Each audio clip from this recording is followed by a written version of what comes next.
자기는 학원에서 하는 것만으로도 충분히 할 수 있다고. 이제 중학교뿐만 아니라 이제 고등학교까지 예상을 해서 학습 습관을 잡아야 되는데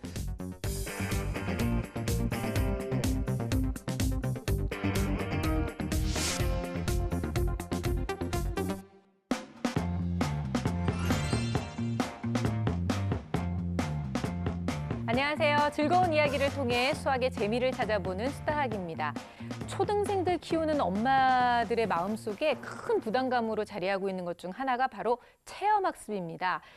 요즘은 체험학습도 엄마들이 다 데리고 다니면서 시간 들여, 돈 들여 데리고 가야 하는데요. 그런데 이럴 때마다 늘 드는 고민이 있습니다. 과연 이 시간들이 정말로 아이한테 소중하고 유용할 것인가? 선생님, 기왕에 가는 체험학습이라면 어떻게 하면 정말 좋은 시간으로 만들 수 있는지 그 방법이 너무 궁금해요. 네, 사실 요즘에 체험학습관이 굉장히 많죠. 많죠. 네, 그래서 갔다 온 친구들이나 아니면 동료 어머니들의 말씀을 좀 참고하셔서 선택을 하는 것이 좋아요. 자연 속에서 또 수학을 학습하는 자연학습도 굉장히 추천을 드리고요. 네. 그리고 우리가 이런 말 하잖아요. 미래를 위해서 수학을 해야 해. 이런 네. 말 하잖아요. 근데 사실 과거에서부터 수학은 굉장히 유용하게 쓰였었거든요. 이런 역사적 유적지나 옛 문화 속에는 그런 수학이 녹아있기 때문에 이런 장소도 한번 추천을 드립니다. 네, 선생님 얘기를 이어받아서 제가 마치 짠 듯이 또 준비해온 게 있어요. 진짜요? 네. 네. 그 예전에 그 왕들이 나라를 이끌어갈 때 네. 수학을 굉장히 중요시했대요.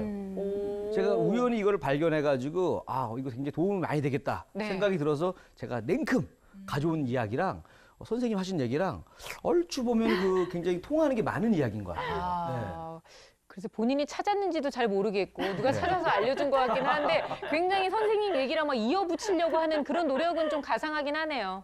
그렇게 받아들여셨다면 다행입니다. 네, 그 계획대로 맞거든요. 됐어요. 네. 작은 인연이라도 이어가야 됩니다. 네. 어쨌든 간에 그 많은 왕들, 또 특히 수학을 사랑했던 많은 왕들 중에서 대표적인 분 한 분을 제가 소개해 드릴 텐데 어떤 분인지 자, 수학 비하인드 뉴스 출발합니다.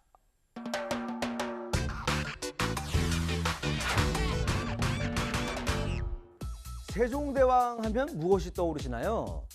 당연히 뭐 한글 떠오르시는 분들 많겠죠. 10,000원짜리 생각하시는 분들도 있고. 그런데 세종대왕이 한글만큼이나 중요성을 강조한 것이 또 있다는 사실. 네, 바로 수학입니다. 조선시대에 왕이 되는 원자교육에는 수학이 없었지만 세종대왕은 수학의 중요성을 알고 일찍부터 수학에 관심을 뒀다고 하는데요. 역시 왕입니다요. 실제로 수학을 공부할 때 한글 창제에 기여했던 부제학 정인지에게 궁금한 점들을 쉴 새 없이 질문했고 항상 여러 수학 선생님들이 세종대왕이 공부하다가 질문할 것을 대비해서 늘 이렇게 대기하고 있었다고 합니다. 정말 대단합니다. 네, 세종대왕은 자신과 관료들의 수학 공부에만 그치지 않았습니다. 당시 수학에 뛰어난 사람이 적은 것을 염려하여 수학적 재능이 있는 사람을 선발해서 중국에 유학을 보내기도 했고요. 스스로 수학 공부법을 연구했을 뿐 아니라 국가 차원에서 수학 공부 장려 체계에 대해 연구하도록 지시했다고 하는데요.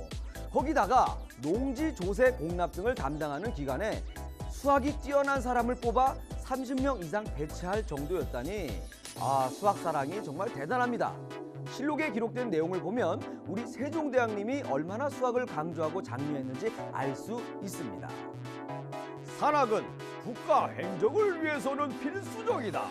널리 산학을 익히게 하는 방안을 강구하라. 이렇게 했겠죠. 자, 나라 정책 기틀을 마련하기 위해 수학을 중요시한 세종대왕. 이후 수학을 통해 등급별로 농지를 측량하고 공정하게 세금을 거두기 위한 도량형도 정비했다고 합니다.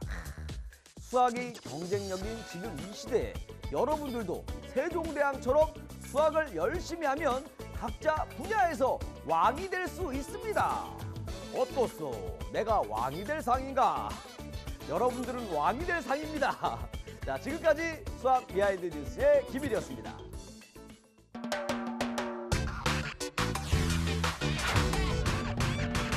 네, 네, 수학 비하인드 뉴스. 오늘은 수학을 사랑한 왕, 수학을 사랑한 지도자에 대한 이야기를 준비했는데요. 우리 이리 씨가 세종대왕의 이야기를 또 네. 준비를 했어요. 언젠가 그 드라마에서 속에서도 등장을 했지만 세종대왕이 뭔가 고민에 빠지면 우리는 고민에 빠지면 보통 뭐 차를 마신다거나 수다를 떤다거나 하는데 마방진을 풀면서 이 해결법을 찾았다고 하잖아요. 수학을 정말 특히 사랑했던 그런 왕이었네요. 그렇죠. 너무 이리 씨랑 안 어울리는 얘기여가지고. 왜요? 좋은 정보를 얘기해주면 아, 그래요? 받아들이세요. 네, 네, 네. 사실 그 세종대왕 하면은 많은 분들이 한글만을 생각하는 경우가 많습니다. 그렇죠. 근데 세종대왕님도 저에 의해서 다시 한번 재조명되는 아주 의미 있는 시간이었습니다. 예. 그런 거 맞나요, 선생님? 사실 훈민정음 속에서도 그 수학이나 과학의 원리가 많이 적용됐다고 해서 우리 한글이 아주 과학적인 언어, 그렇죠. 글이라고 이제 유명하잖아요.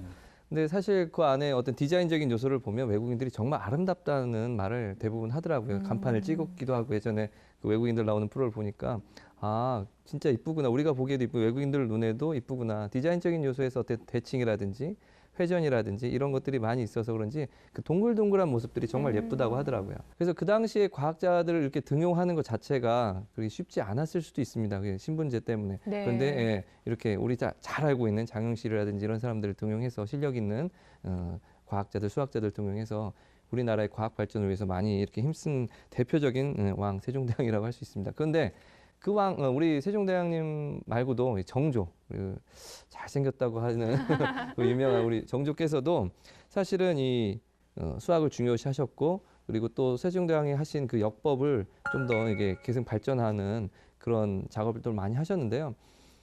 특히 역법은 그 당시 왕에게는 굉장히 중요했던 일입니다. 왜냐하면 네. 일식이라든지 이런 것들이 이게 왕의 어떤 뭐랄까 그 불안한 일이 있으면 안 좋은 일이 있으면 그런 일이 일어난다는 어떤 미신적인 것이 있어서 예측을 하고 제사를 지내고 이런 것들이 있었기 네. 때문에 그런 걸 예측하는 건 굉장히 중요한 일이었거든요. 그래서 그 역법이 매우 중요했어요. 그래서 그 당시 칠정산 외편이라고 해가지고 그런 것들을 만들어 놓고 예측하도록 지도를 했는데 좀 틀렸었던 거예요. 지금 조금씩 오차도 생기고 그래서 그런 것들을 이제 수정하고 이제 정조는 수정하고자 이제 수학자들 많이 데려다 썼고 특히 기하학에 뛰어났던 이가한이라는 사람을 이렇게 등용했는데요. 이가한은 수학이 나라의 정사에 아주 많이 도움이 된다. 근본 원리를 이해하면 정사에 도움이 된다라고 주장을 하고 그렇게 역법을 정비하자고 상소를 올리는 등 이렇게 노력을 했습니다. 그걸 또 정조는 받아들여서 아 수학이 중요하구나 이렇게 해서 이제 조선 후기에 어떤 수학의 황금 시대, 조선 후기 르네상스라고 네. 말할 수 있는 그런 시대를 열었다고 할 수 있습니다. 와, 우리 또 김세희 선생님 얘기를 들으니까 네. 이 스튜디오가 마치 그 성균관이 된 것 같은 그런 느낌이 있어요. 오. 그러니까 이제 좀 제가 이해한 걸로 좀 설명하자면 그 근본 원리를 이해해야지 이해해야 된다는 걸 아직 이해를 못했네요, 제가. 다시 한번 가도록 하겠습니다. 즉 뭐냐, 개념을 이해를 해야 네. 수학을 잘한다. 이런 얘기 아니겠습니까? 본인의 기준으로 자꾸 이해하려고 하지 마시고요. 네, 네. 네. 괜찮아요. 거기까지 괜찮아요? 하고. 네. 네, 잘했어요. 또 할 얘기가 정리를. 많은데 참아요. 네, 정리를 이 잘했고요. 정도로 이해했습니다. 선생님 네. 어떤가요? 다른 나라에서도 이렇게 수학을 좋아한 지도자가 정책으로 활용한 그런 경우는 많이 있을 것 같거든요. 그럼요. 나폴레옹 다들 아시죠? 네. 천재적인 군사 전문가라고들 많이 알려져 있는데 나폴레옹의 이 취미가 수학 문제풀이라고 합니다. 그러니까 기분이 좀 안 좋거나 네. 좀 군사 전략이 잘 안 풀리면 간단한 수학 문제를 풀면서 그 문제를 해결했다고 해요. 이해가 안 되네요. 아니 그 머리가 더 아프지 않을까요? 이상한 취미 갖고 있는 사람 문제가 많네. 나폴레옹이 모든 과목을 다 잘한 건 아니었고요. 네. 육군사관학교 그 졸업 시험에서 58명 중에 42등을 하는 좀 낮은 성적이었는데 수학만큼은 최우등상을 타서 당시 이제 왕실 포병대 장교가 되었다고 합니다. 이제 이렇게 해서 결국 1804년도에 프랑스의 왕이 되잖아요. 황제가 되잖아요. 그 뒤로 수학자를 양성하는 그 학교도 만들었는데 200년이 훌쩍 지난 지금까지도 프랑스에서 가장 수학을 잘하는 학교로 알려져 있다고 합니다. 그렇군요. 청나라 4대 황제 강희제 역시 수학을 굉장히 중요하게 생각을 했다고 하거든요. 근데 강희제가 수학을 중요하게 생각하게 된 그 이유가 굉장히 재밌어요. 그래요. 독일의 한 선교사가 청나라에 와서 청나라 관료들에게 서양의 역법을 소개하게 되는데 이 관료들이 역법에 관해서 공부를 열심히 했음에도 불구하고 전혀 이해를 하지 못하고 있는 거예요. 그 언어 때문이 아니라 그래서 이 강희제가 왜 그런가 보니까 공부를 잘 열심히 안 했던 거죠. 네. 결국에는. 그래서 강희제가 내가 열심히 공부를 하면 관료들이 좀 다르게 생각하지 않을까 해서 그때부터 수학에 아주 집중적으로 공부를 하기 시작을 했다고 합니다. 그러면서 수학의 매력에 아주 퐁당 빠져버린 거죠.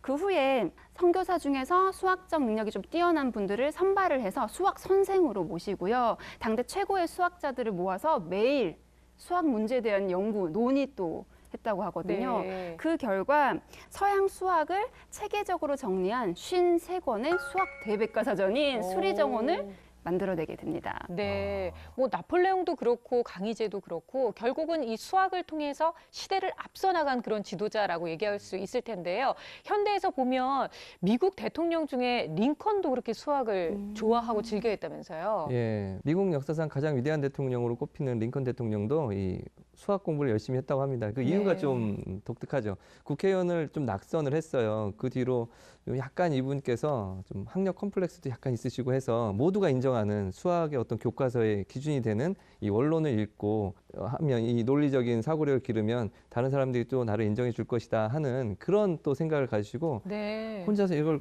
열심히 공부하신 다음에 이 연설에서도 나는 이 기하 원론을 여러 번 읽고 이해를 했다. 이런 연설도 하시고 그만큼 이 기하 원론이라는 것은 모든 사람들이 인정하는 어떤 기반, 논리적인 어떤 수학적 사고의 어떤 기초적인 책이었기 때문에 예, 사실 가장 많이 팔린 책이 성경이라고 많이 알려져 있잖아요. 근데 네. 그 당시에는 이게 아마 원론이 그 성경만큼이나 많이 팔린 책으로 알려져 있기 때문에 많은 사람들이 알고 있는 책, 나도 많이 읽었고 수학적 논리적인 사고를 키웠다라고 이렇게 연설을 한 거죠. 또 한 명의 이제 미국 대통령인데 대통령이 된 지 4개월 만에 암살범의 총에 의해서 좀 돌아가신 네, 불운의 대통령인데요. 제임스 가필드. 이분은 피타고라스 정리를 증명한 걸로 유명합니다. 그래서 하원 의원 시절에 그 같이 회의를 하다가 불현듯 이 피타고라스 정리 증명법이 생각이 났다고 해요. 네. 그래서 그걸 증명법을 바로 기록을 해뒀다가 이 부분이 뉴 잉글랜드 교육 잡지에 소개되면서 수학을 대단히 사랑하는 미국 대통령으로 알려지게 되었습니다. 아, 그렇군요. 네. 아니 그 국회에서 딴 생각을 해갖고 성공한 케이스네요. 그죠? 딴 생각이 또 필요할 때도 그렇죠, 있으니까요. 가끔씩. 어떻게 이리 씨도 한번 원론을 읽어보면 어때요? 이렇게 지금 침체기일 때 한번 이런 책을 읽는 거는 도움이 되나 봐요. 그 읽고 싶지는 않은데 자랑을 하고 싶어. 읽은 척으로. 아. 나 이거 읽었습니다. 링컨처럼. 그래요. 꼭 네. 한번 읽고 나오기를 바라겠어요. 아마 엄청나게 업그레이드가 될 것 같아요. 자, 이렇게 한 나라의 지도자들이 수학을 사랑하고 또 수학을 배우기 위해서 이렇게 노력을 했다는 게 아마 지금 이 시대를 살아가고 있는 많은 학생들이 수학을 공부해야 되는 이유, 그 계기를 찾는 데 굉장히 큰 도움이 되지 않을까 싶습니다. 우리가 수학 속에 미래가 있다고 얘기를 하는데요. 결국은 이 수많은 지도자들도 역시 수학을 통해서 미래를 일궈냈다는 것을 우리가 깨달을 수 있는 그런 소중한 시간이었습니다. 다음 주에도 또 기대하도록 할게요. 네, 또 준비해 와야 되는 거죠? 그렇죠. 네, 원론도 한번 읽어보시고요. 자꾸 왜 언론 얘기하지 마세요. 무서워.